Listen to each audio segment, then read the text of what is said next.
مولانا عبدالقدوس صاحب نے سوال کیا ہے کہ روزے کے دوران اگر کوئی کسی کو بواسیر کی تکلیف اور پچھلے راستے میں وہ دوائی یا انگلی وغیرہ ڈالے تو کیا اس سے روزہ فاسد ہو جاتا ہے؟ دیکھیں،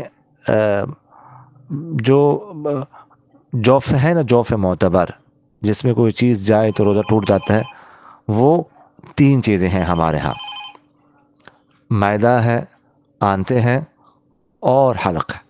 تو بڑی آنت جو ہے نا، یہ جو ہمارا پچھلا راستہ ہے، اس کے قریب قریب تک جاتی ہے، یعنی 2-2.5 انگلی اوپر تک رہتی ہے۔